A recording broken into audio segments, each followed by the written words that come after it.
오늘 우리가 함께 볼 열왕기의 말씀은요, 이스라엘의 두 남북의 왕조가 이제 모두 멸망할 때까지 약 400년간의 역사를 기록하고 있습니다. 특히 이제 열왕기서는 신명기적인 그런 역사관으로 기록되어 있다고 할 수 있습니다. 이스라엘의 역사가 얼마나 군사적으로 힘이 강했느냐에 있지 않고 하나님의 말씀에 얼마나 그들이 잘 순종했느냐에 따라서 하나님께서 이 이스라엘을 지키시고 보호하시는 것입니다. 왕도 마찬가지죠. 왕이 얼마나 용맹하고 잘 싸우느냐가 문제가 아니라 이 이스라엘의 왕이 남북조의 왕들이 얼마나 하나님께 순종하는 삶을 살았는지 그것을 하나님께서 보시는 것입니다. 이제 우리가 읽지는 않았지만 열왕기상 1장 1절에서 5절 말씀을 보면요, 다윗 왕이 이제 노쇠했음을 보게 됩니다. 그래서 이불을 덮어도 따뜻하지 않은 겁니다. 그래서 아비삭으로 하여금 이제 다윗의 시종을 들게 하죠. 그리고 이렇게 다윗은 노쇠한 틈을 타서 당시에 생존해 있던 다윗의 아들들 중에서 장자였던 이제 아도니아가 움직이게 됩니다. 그리고 요압과 아비아달 제사장도 이제 아도니아의 그 편에 서게 되죠. 표를 한번 보겠습니다. 표가 나올까요? 좀 작은가요, 글씨가? 원래는 암논이 첫째죠. 그런데 이제 암논이 압살롬에게 죽게 되고요. 그다음에 압살롬도 아버지 다윗과 맞서다가 이제 요압에게 죽습니다. 이제 둘째 다니엘에 대해서는 이렇게 성경에서 나오지 않는데요. 아마 그 성경학자들은 어렸을 때 죽은 것으로 짐작하고 있습니다. 그러니까 오늘 6절 말씀에서도 다니엘은 그냥 이제 건너뛰고요. 아도니아가 압살롬 다음에 태어난 자라고 말하고 있습니다. 당시 아도니아가 이제 서열로는 이제 가장 높았던 것입니다. 반면에 솔로몬은 어떻습니까? 솔로몬은 제일 밑에 있죠. 밧세바가 난 아들 중에서도 가장 어렸습니다. 그 존재가 굉장히 사람들이 봤을 때는 미미한 것입니다. 그런데 중요한 것은 하나님이 이 솔로몬을 주목해서 보고 있었다는 사실입니다. 그리고 하나님은 정하신 때에 이 솔로몬을 높이게 됩니다. 반면에 5절에는요, 뭐라고 되어 있습니까? 아도니아가 스스로 자신을 높였다고 말하고 있습니다. 하나님께 묻지 않고 스스로 왕이 되고자 이제 행동으로 옮긴 것입니다. 그리고 이제 병거와 기병과 호위병 50명을 준비합니다.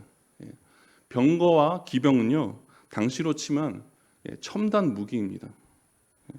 그가 어떤 것을 의지했는지 볼 수 있습니다. 6절을 보면 그가 용모가 잘생겼다고 하면서 다윗이 한 번도 그를 섭섭하게 한 일이 없었다고 합니다. 자, 그의 이름 아도니아는 여호와는 나의 주라는 뜻입니다. 여호와는 나의 주. 다윗이 아도니아가 태어난 후에 분명히 이 아도니아가 하나님의 주권을 인정하는 그런 삶을 살기를 바라는 마음에서 지어준 이름이 확실합니다. 그러나 압살롬도 그렇고 다윗은 이 아도니아를 주의 말씀으로 적극적으로 훈계하지 않았던 것을 우리가 알 수 있습니다. 그 결과 아도니아는 방자하고 교만해서 이제 파멸의 길을 걸어가게 됩니다. 7절에는 요압과 아비아달이 아도니아와 이제 손을 잡는 장면이 나옵니다. 그리고 그들이 아도니아를 따르고 도왔다고 합니다. 다윗과 동고동락하던 사람들이 이제 아도니아를 왕으로 옹립하고 있는 것입니다. 그런데 이 아도니아를 옹립했던 사람 중에서 요압은 어떤 사람이었습니까? 물론 그가 용장이었죠. 다윗을 도와서 많은 승리를 이끌었지만 다윗의 뜻과 상관없는 그런 행동들도 많이 했습니다. 그죠? 그래서 아브넬과 아마사를 살해해서 굉장히 다윗을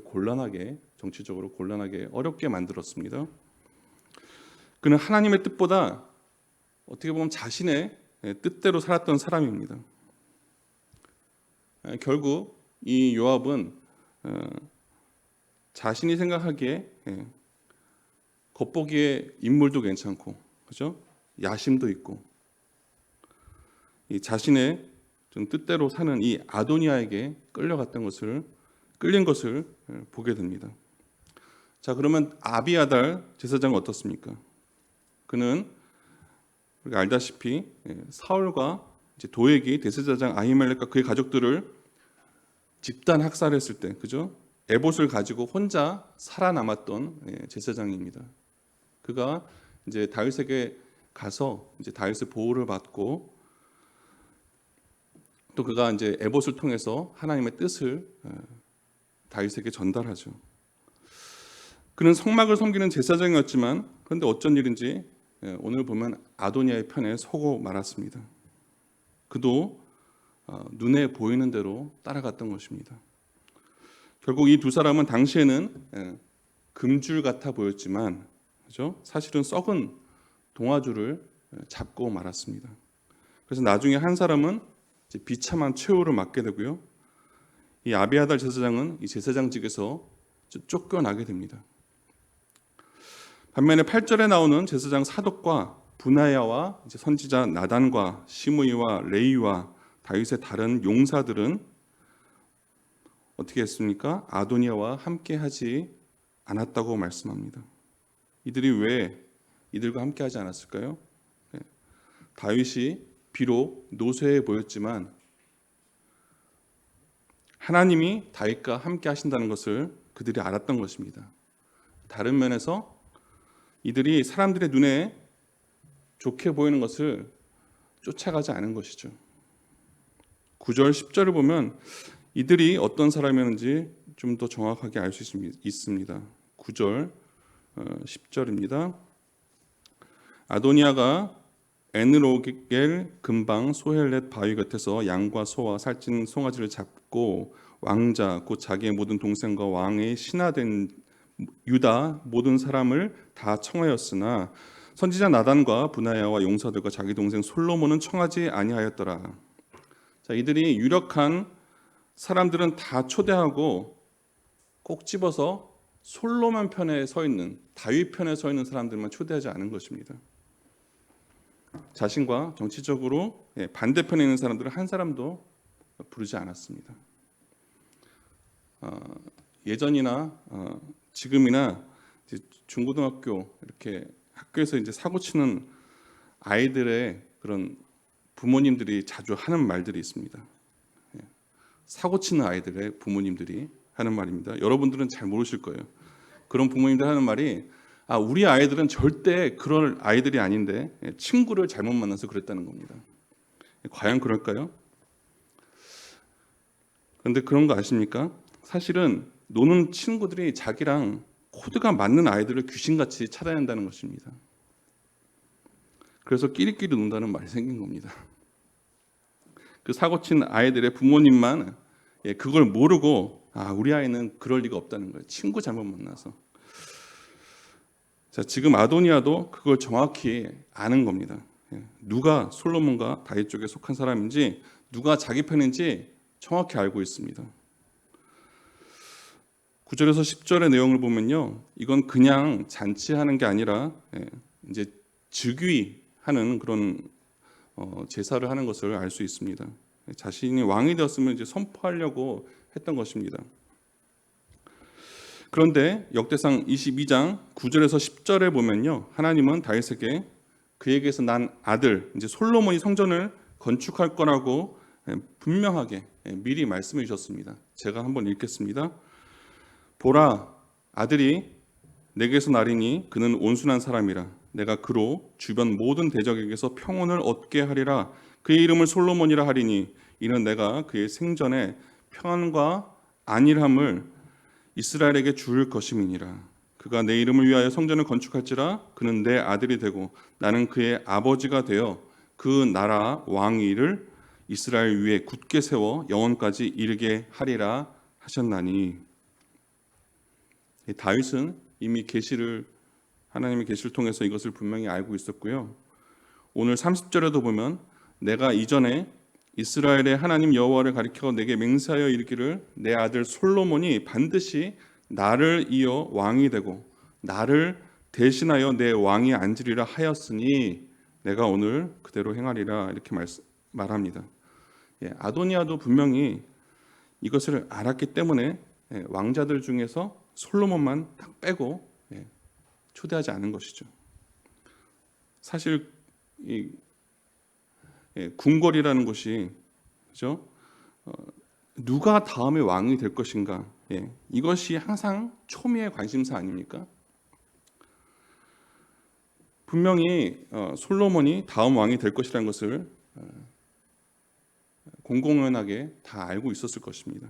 그런데 8절의 사람들만 이제 다윗의 이 말을 마음에 담아두고 있었던 것입니다. 그리고 늦어도 너무 늦은 것처럼 보이는 이때에 이제 선지자 나단이 밧세바를 통해서 다윗 왕에게 나아가도록 합니다. 나단 선지자는 가장 위급하고 혼돈스러운 이때에도 하나님의 역사하심은 아도니아에게 있지 않고 다윗에게 있다는 것을 알았기 때문입니다. 그리고 밧세바가 아도니아의 일들을 말할 때 나단 선지자도 이제 다윗에게 나와서 지금 벌어지고 있는 급박한 상황들을 전하죠. 전하면서 이 일들이 다윗이 정한 일인 것인지를 묻습니다. 그리고 모든 정황을 다 보고받은 나이 많아서 이제 노쇠한 다윗이 명령을 내립니다. 솔로몬을 왕으로 세우라고 말합니다. 그동안 다윗 왕이 솔로몬의 즉위식을 미루고 있었던 것은 솔로몬이 아직 어렸던 것으로 보입니다. 그런데 이제 하나님의 때가 된 것입니다. 반면에 아도니아는 이제 노쇠한 다윗 왕을 우습게 바라봤죠. 아니 요압과 아비아달도 쉽게 그들의 생각대로 될 줄 알았을 것입니다. 거기다 병거와 기병과 호위병 50명도 있으니까 두려울 것이 없는 겁니다. 그런데 이 산송장과 같아 보였던 다윗 왕이 명령을 내리는데 정확히 무엇을 해야 할지를 알고 이제 명령을 내립니다. 33절부터 35절 말씀입니다. 왕이 그들에게 이르되 너희는 너희 주의 신하들을 데리고 내 아들 솔로몬을 내 노새에 태우고 기온으로 인도하여 내려가고 거기서 제사장 사독과 선지자 나단은 그에게 기름을 부어 이스라엘 왕으로 삼고 너희는 뿔나파를 불며 솔로몬 왕을 만세수로 하옵소서 하고 그를 따라 올라오라. 그가 와서 내 왕위에 앉아 나를 대신하여 왕이 되리라. 내가 그를 세워 이스라엘과 유다의 통치자로 지명하였느니라. 다윗이 비록 침대에 누워 있는 그런 몸이었지만 명령을 내리는데 상황에 대한 정확한 이제 분석력을 가지고 분별해서 이제 구체적으로 명령을 내립니다. 어떻게 해야 지금 상황들을 극복할 수 있을지 다윗이 알았던 것입니다. 그런데요, 참된 분별력은 무엇입니까? 참된 분별력은 하나님의 편에 서 있는 것이 참된 분별력입니다. 인간적으로 볼 때는 누구보다 지금 연약해 보이는 다윗이지만 이 다윗이 하나님 편에 서 있었기 때문에 상황을 정확히 판단하고 결단하고 있습니다. 기호는 예루살렘에서 멀지 않은 그 동쪽에 있는 기드론 계곡에 위치한 작은 샘입니다. 다윗이 예루살렘 궁전이 아니라 왜 이곳에서 솔로몬의 즉위를 하도록 했는지는 우리가 알 수 없습니다. 그러나 이렇게 성 밖에서 즉위식을 했을 때 백성들은 자연스럽게 같이 이렇게 행진을 하면서 큰 무리를 이뤘을 것을 상상해 볼 수 있습니다. 39절에는 제사장 사독이 솔로몬에게 기름을 부을 때에 뿔나파를 불고 모든 백성이 솔로몬 왕 만세 이것을 외칩니다. 그들의 소리가 얼마나 컸던지 땅이 갈라지는 듯 했다고 말합니다. 땅이 크게 진동한 것이죠. 짐작해 볼 때 이것이 아도니아가 있던 곳에서 멀리 떨어지지 않았던 것으로 보입니다. 그래서 이 소리와 진동이 아도니아와 함께했던 그 사람들에게까지 들립니다. 그리고 이제 솔로몬이 왕이 되었다는 소식을 들은 이 아도니아 무리들은 어떻게 합니까? 뿔뿔이 흩어지게 됩니다. 다 놀라서 각기 갈 길로 갔다고 합니다. 이게 자기 생각대로 결정한 사람들의 모습입니다. 그들은 이제 왕이 될 줄 알았던 아도니아가 쿠데타에서 실패하자 뒤도 돌아보지 않고 자기 갈 길을 갑니다. 반면에 다윗의 일생을 보면 어떻습니까? 하나님께서 계속해서 다윗에게 사람을 붙여주셨던 것을 보게 됩니다. 사울을 피해 그런 도망 다니는데도 계속 다윗의 무리는 늘어나게 됩니다. 아도니아는 사실 모든 걸 다 갖추고 있었습니다. 그렇죠?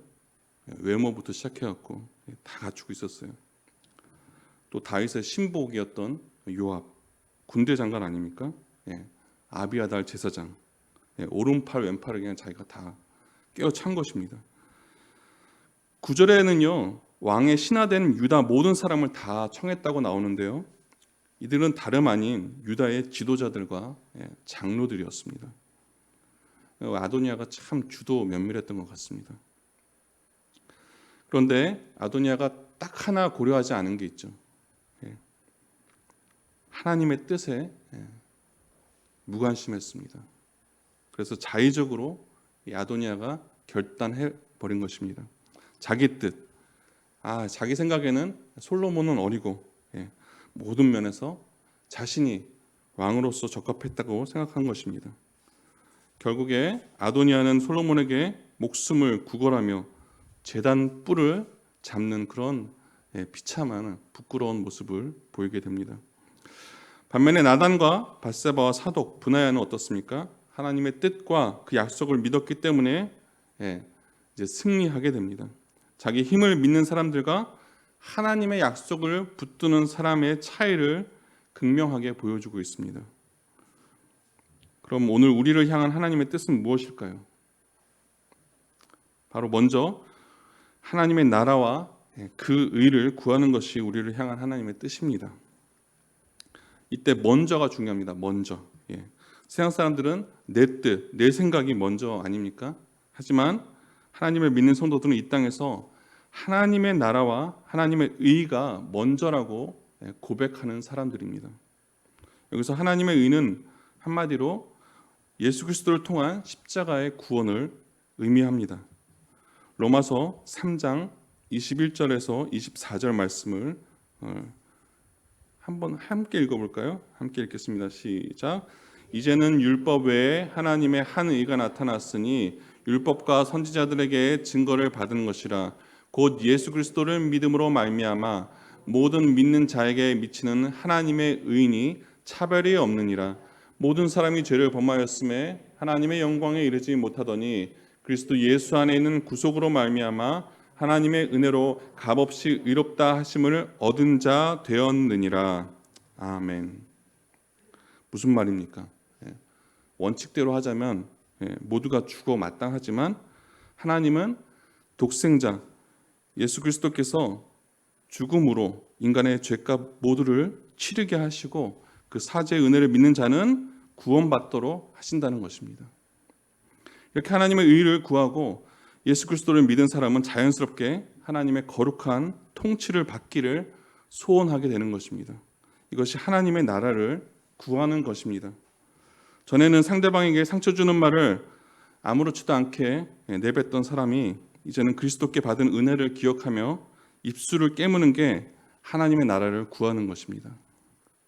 전에는 어떻게 하든 자기를 드러내고 자랑해야 직성이 풀리던 사람이 말없이 교회 공동체 안에서 섬기고 봉사하는 것이 하나님의 나라를 구하는 것입니다.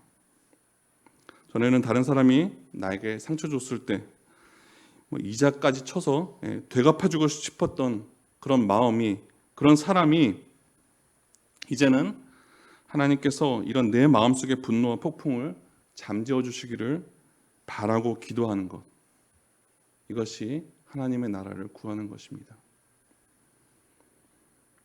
자신의 뜻대로 내 마음대로 그렇게 살던 사람이 이제는 하나님의 뜻에 복종하기 위해서 씨름하는 것, 이것이 하나님의 나라를 구하는 삶인 것입니다. 자기 의가 아무리 강했던 사람도 하나님의 은혜를 경험하고 나서 실천이 더디더라도 그렇게 살려는 열망을 가지며 몸부림치는 것입니다. 오늘 등장하는 다윗과 브나야와 제사장 사독과 선지자 나단이 이 열망을 가지고 하나님께 순종하는 삶을 살았던 것을 우리가 볼 수 있습니다.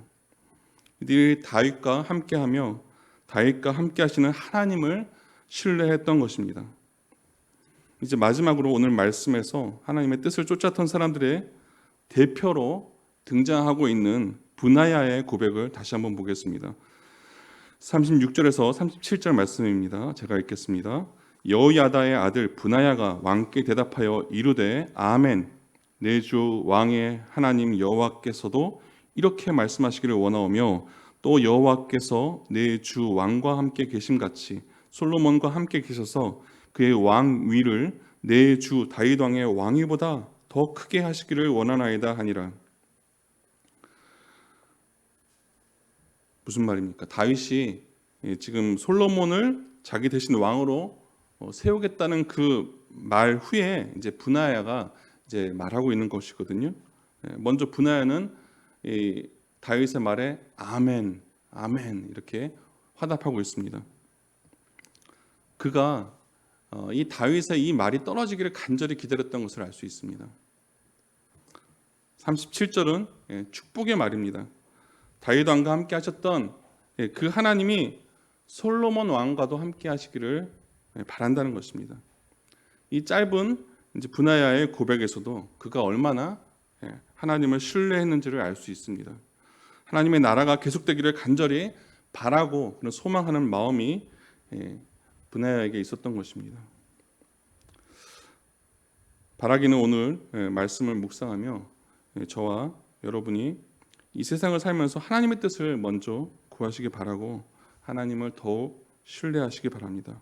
얼마나 많은 사람들이 자기 생각 또는 사람들의 그런 말을 쫓다가 어려움을 겪는지 모릅니다.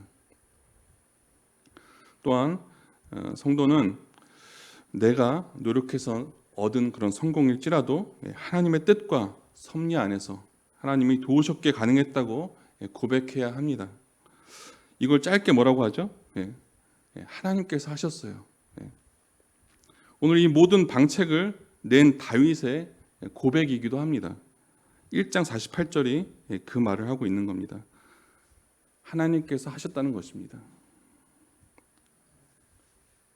자기 지혜가 아니라 하나님께서 하셨다는 겁니다. 그래서 하나님을 찬양하고 있죠. 다윗과 함께 하셨던 하나님은 지금도 우리와 함께 하시며 이 말을 듣기 즐거워하십니다. 하나님께서 하셨습니다.